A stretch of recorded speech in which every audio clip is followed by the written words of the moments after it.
I now wish to invite the esteemed Attorney General to chart our course. As you know, the Attorney General is very well known to us and someone we call on quite often to help us navigate the current scene, and he's always willing. So I want to thank him as he comes to present to us.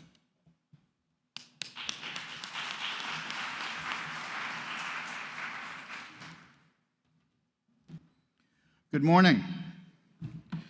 Mike, don't worry about people leading you down a path. You've been around long enough, you know there are some of us that are supporting you. Good morning, everybody. I would like to thank the Association of International Banks and Trust Companies for inviting me to speak at the Nassau conference today. I've been asked to speak on a topic of future-proofing the financial services industry.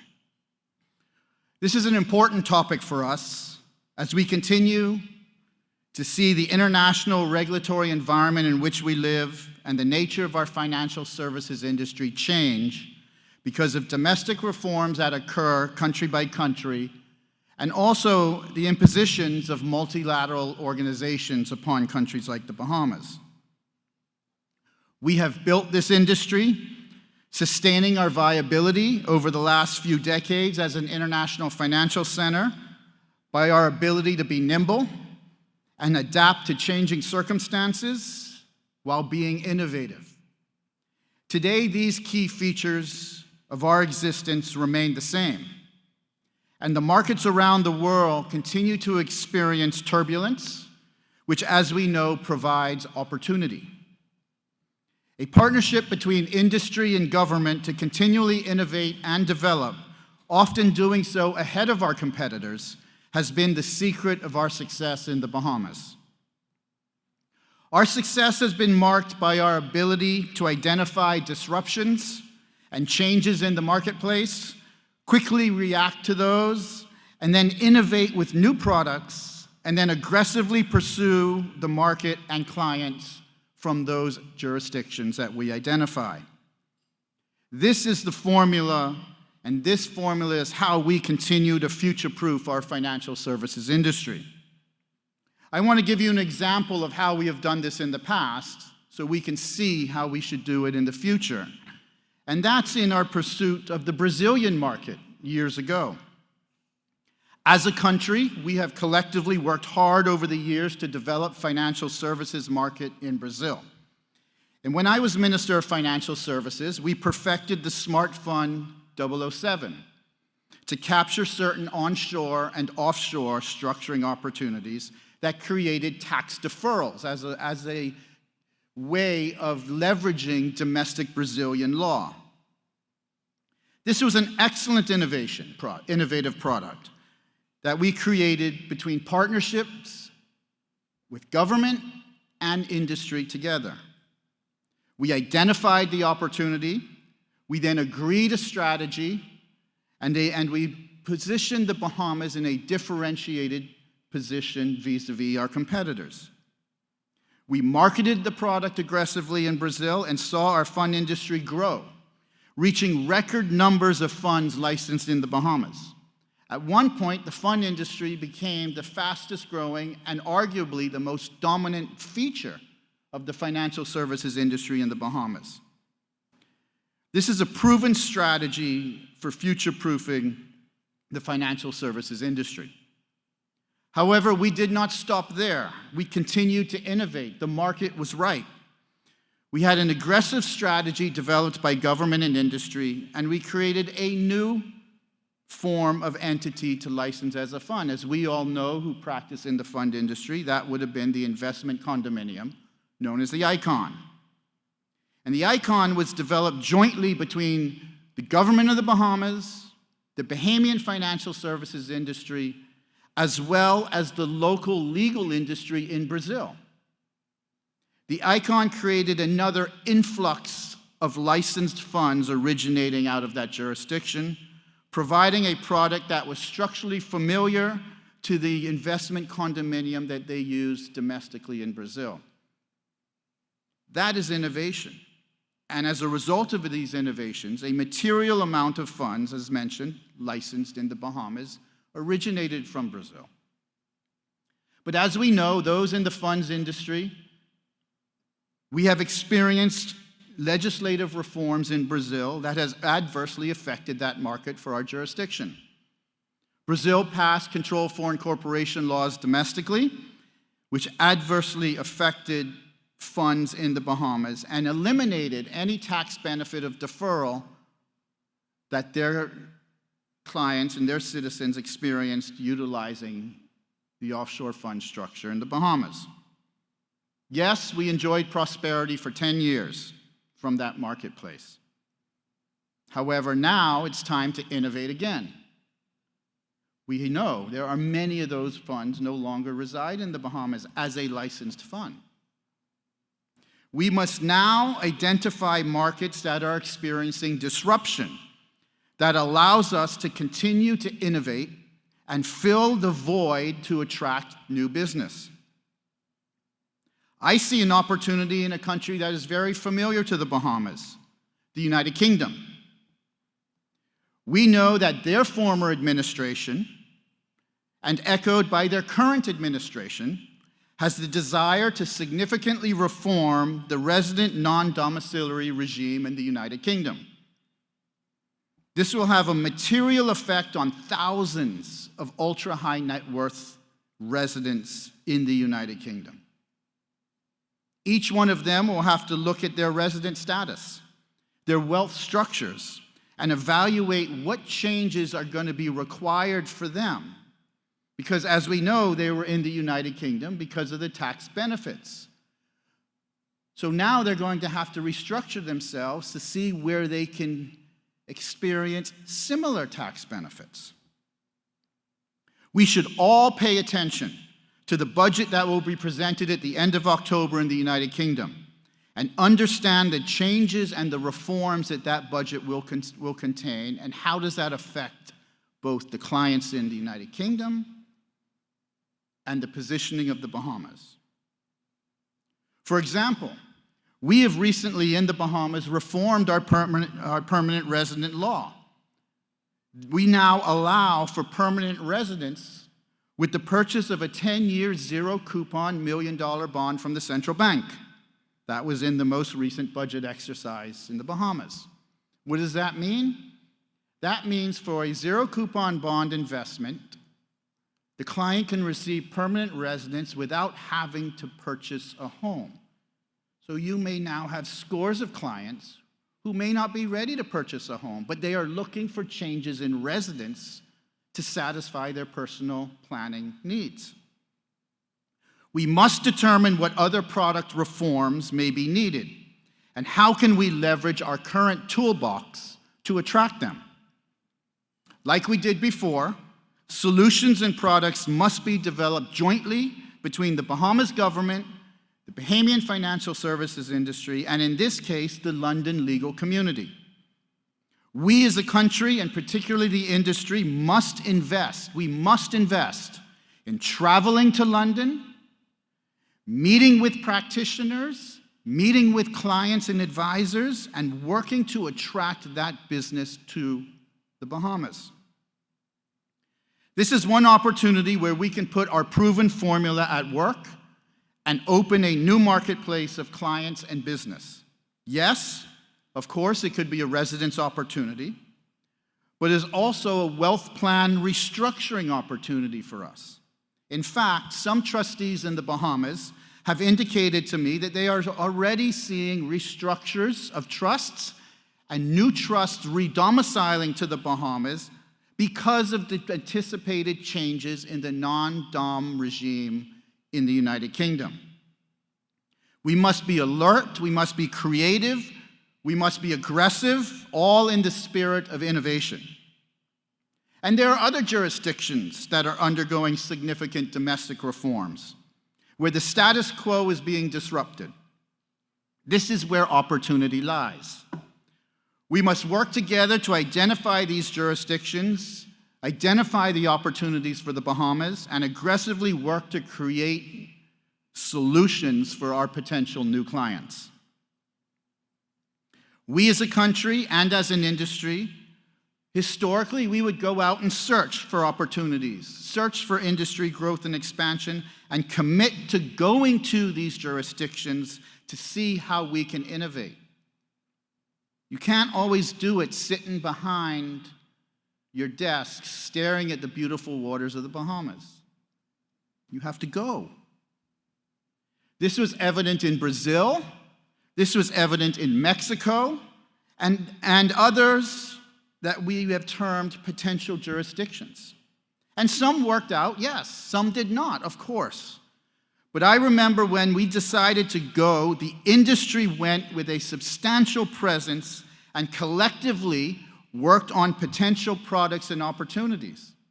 Yes, we're a competitive industry, but we came together collectively to determine a solution, to determine a marketplace, and then everybody competed with those solutions for clients. Industry must get out on the road.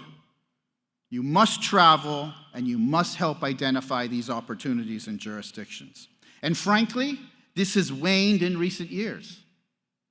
But we must recommit ourselves to investing in ourselves in an effort to find new opportunities. For example, and I'm glad Mike is here, the government frequently pays a lot of money, and in this instance, out of Mike's budget, to be lead sponsors for important conferences around the world.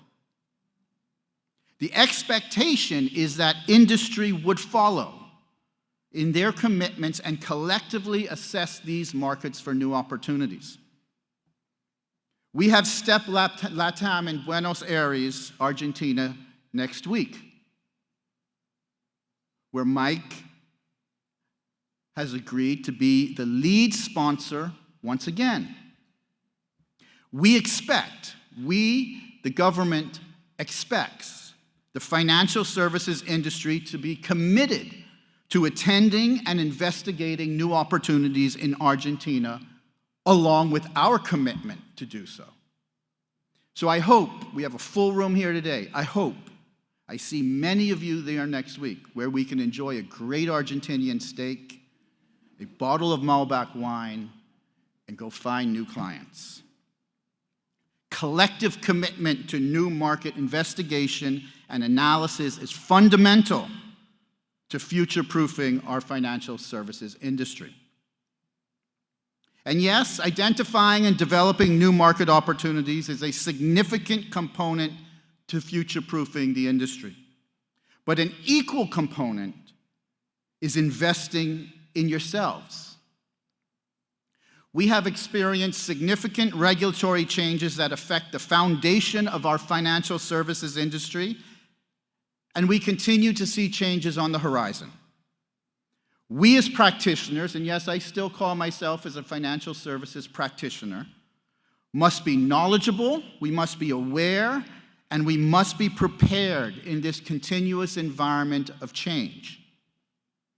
We have done this through prior changes and have developed the self-knowledge as a source of strength and competitive advantage in the Bahamas. And this is how you future-proof your industry. When we had to react to become compliant to FATF anti-money laundering requirements, we created a domestic, Bahamian-dominated compliance profession. We created it. It didn't exist before, not to the scale it has to exist now. We all know that.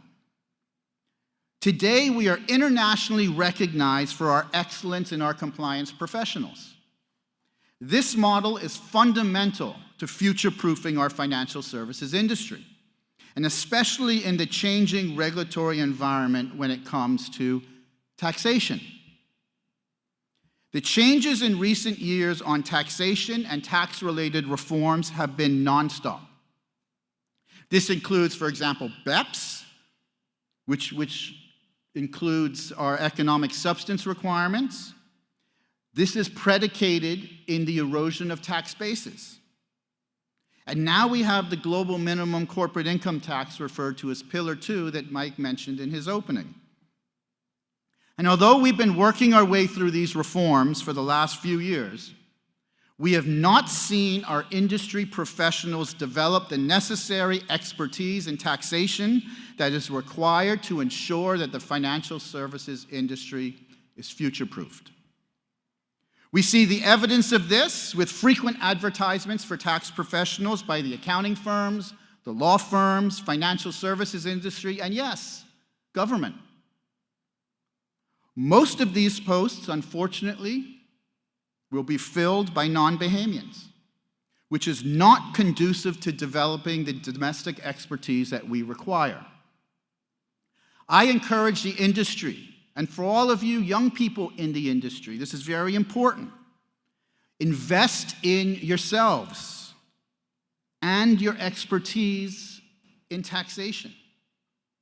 In this environment, not being competent in taxation leaves the financial services industry of the Bahamas vulnerable in the future. And certainly a vulnerable industry cannot be future-proofed. As we have discussed, and as we know all too well, regulatory reforms and changes occur constantly. Many of these reforms have material impact on the financial services industry in one form or another. The industry must be committed to following and understanding various regulatory changes. Yes, the government must do their part as a matter of course to ensure global compliance. But you, as industry participants, have an equal obligation to prepare your business, your clients, and adopt new policies and practices with minimum disruption to the industry. That's your obligation. One example of these reforms is Recommendation 25 of the Financial Action Task Force on Beneficial Ownership and Transparency in Legal Arrangements. In March 2024, just this year, the FATF released risk-based guidance to support the implementation of the changes to Recommendation 25, and particularly as they apply to trusts. And the Know Your Customer rules and the AML requirements now trustees and trusts will have to follow. The new guidance on Recommendation 25 provides that countries should ensure that there is adequate, accurate, and up-to-date information on express trusts and other legal arrangements. Now, for your benefit, this includes, and this will be more work than you do now, this includes certainly the settlers, trustees, but also protectors, beneficiaries, classes of beneficiaries, and any other person exercising ultimate effective control that can be attained or accessed efficiently and in a timely manner by competent authorities. So that is your obligation. Now you have to have your KYC and your AML due diligence on all of those components of a trust. The guidance also sets out mechanisms to ensure the availability of this beneficial ownership information. Trustees are required to obtain and hold information on the trustee, the settlor, the protector if there is one, beneficiaries or classes of beneficiaries, object of a power, and any person exercising control. Trustees are required to disclose their status to financial institutions. One area of note that is not mandatory, it's at the election of the jurisdiction, is with respect to trust registers. The guidance provides that a country could establish a central registry of trusts, which includes the settlers, the trustees, protectors, again, the beneficiaries, classes of beneficiaries, object of powers, and anybody else exercising control.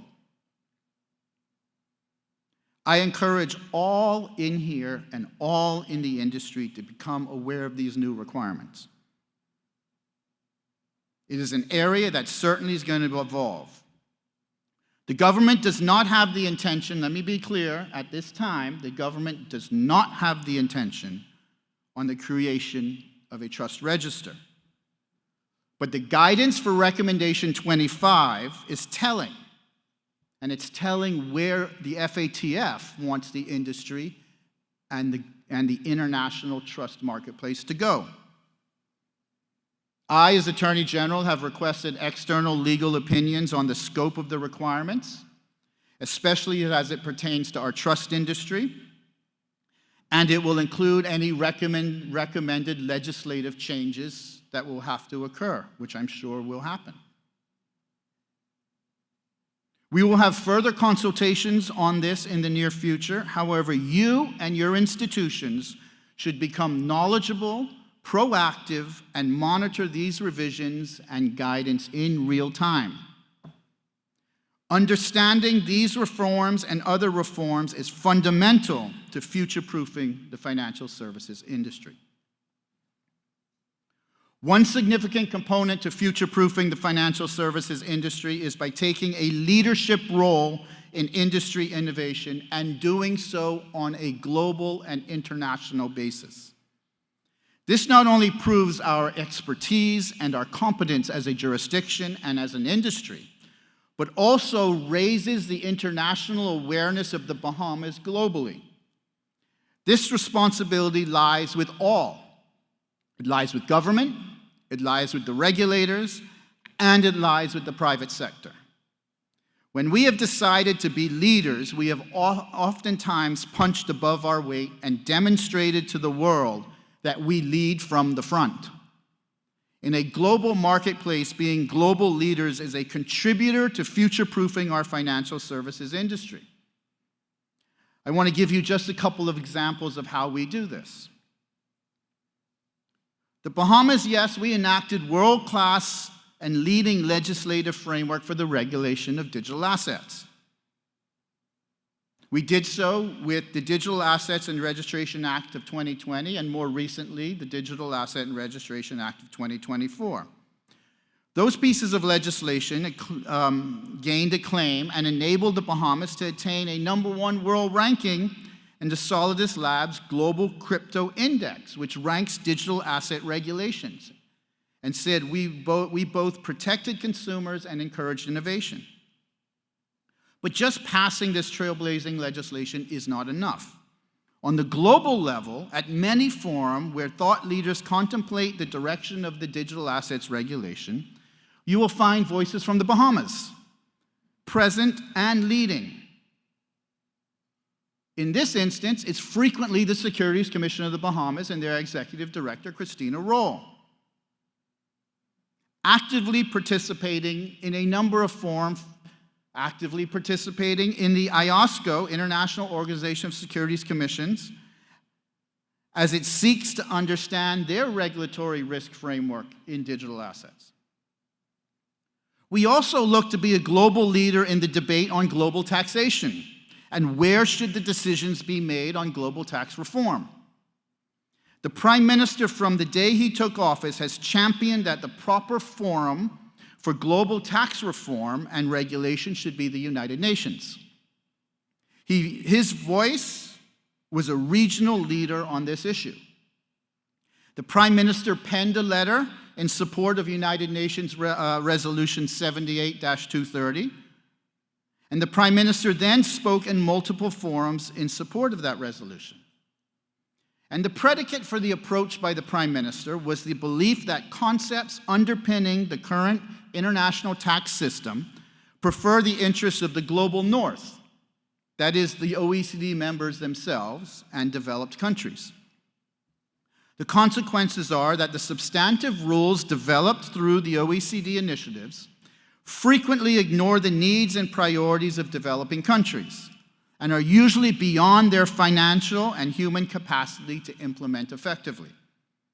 Led by the Prime Minister and supported by his government, the Bahamas was clear in its position in the global forum. The United Nations is the appropriate body to design and build truly equitable and inclusive international tax administration architecture with equal-footed representation, Right now, there is no equal-footed representation. I was then nominated by the Prime Minister to represent the Bahamas and the CARICOM countries at the United Nations in the negotiation and drafting of a terms of reference for a United Nations Framework Convention on International Tax Cooperation. Key factors where the Bahamas was successful in its advocacy was the inclusion in the terms of reference, provisions ensuring a key principle of the convention is its universal approach and scope, and to consider needs and priorities of developing countries. We also ensured that the convention addresses the connection between environmental concerns and global tax policy. These are things the OECD doesn't care about. A key principle of the convention is to ensure the pursuit of international tax cooperation be aligned with states' obligation under international human rights. This is important because we feel that actions of the OECD and others restrict our right to development as a country. And very important, we obtained a commitment of the convention and a protocol of that convention to address effective prevention and resolution of tax disputes. This is important because it's a commitment to ensure that the use of unilateral blacklists as a dispute resolution tool are not accepted under the convention.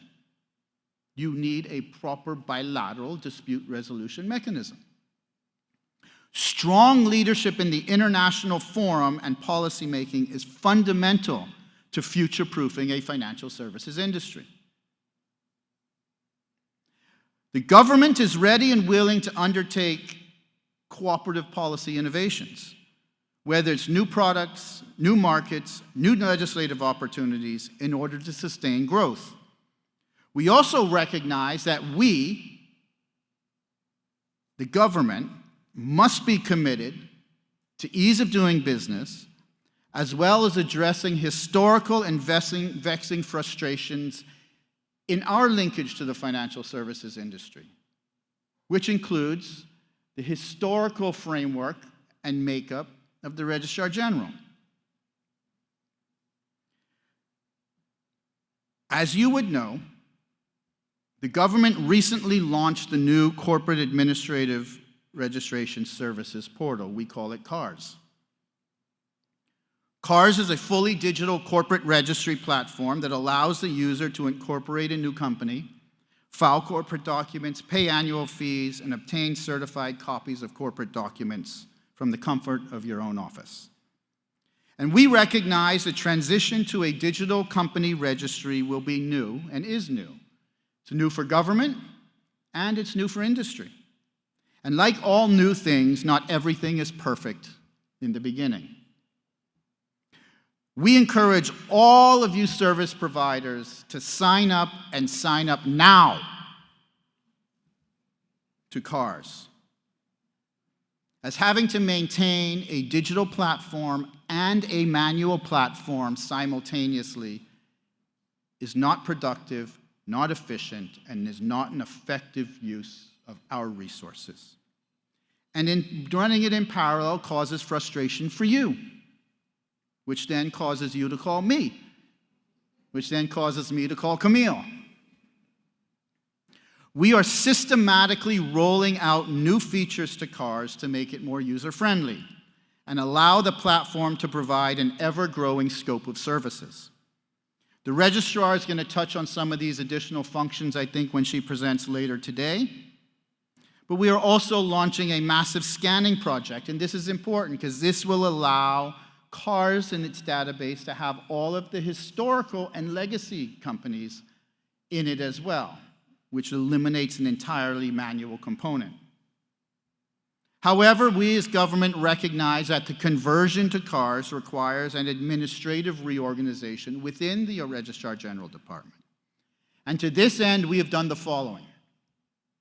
We've appointed a permanent secretary to the Registrar General Department to coordinate the administrative functions, which will include ensuring CARS has the necessary administrative support and overseeing the administrative governance. We have enhanced the financial and accounts team at the Registrar General to timely address establishment of escrow accounts and the accounting function of company matters, and to clear all backlogs that exist, that primarily exist due to the manual function before the launch. And we've recruited additional staff to help with the day-to-day administrative function of the incorporation. So trust me, we are committed to ensuring that the financial services functions of government, our interaction with you, and specifically the Registrar General Department and the company registry, is the best and most efficient that it can be. It is a necessity, and we understand that it is our obligation and a necessity to future-proofing the financial services industry. So to summarize, there are a number of components that I have talked about that I believe future-proof the financial services industry. In my opinion, fundamental components include the following. One, we have to identify disruptions and changes in the marketplace, quickly react to them, and innovate with new products, and then aggressively pursue the market and clients from that market. Secondly, we must develop expertise in new areas and committing to investing in your personal growth and your personal knowledge development in these evolving areas such as taxation.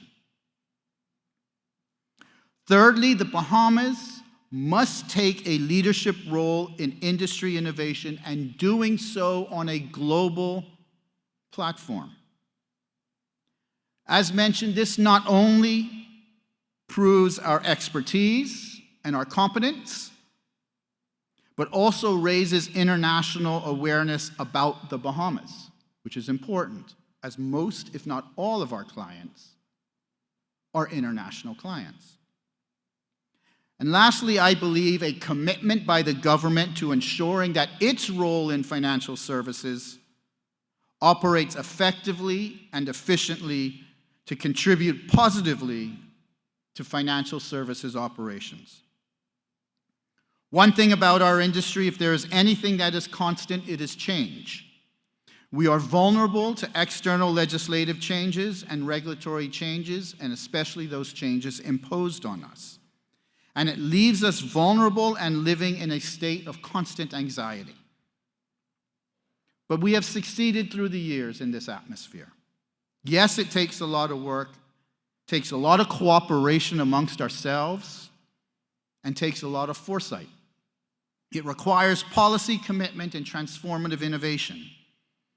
Our charge is to keep at it, to think outside the box, share ideas, embrace innovation and progressiveness. I have the confidence in the collective us that it can all be done. So coming out of this conference, I think the commitment should be to have all hands on deck, discover the innovation we need, and let's collectively just get it done by making the investment in our industry, in ourselves, in our institutions, supported by the government and supported by regulatory leadership. I want to thank you for the invitation to speak to you today. I hope I've been able to share just a few nuggets of where I think that we can go and what we need to do to future-proof our financial services industry. After all, I need something to do after I finish being Attorney General. So let's get it done. Let's innovate, let's move forward, and let's all collectively commit to making it happen. Again, thank you very much, and I hope you have a very successful day. The agenda looks great, and thank you again for the opportunity.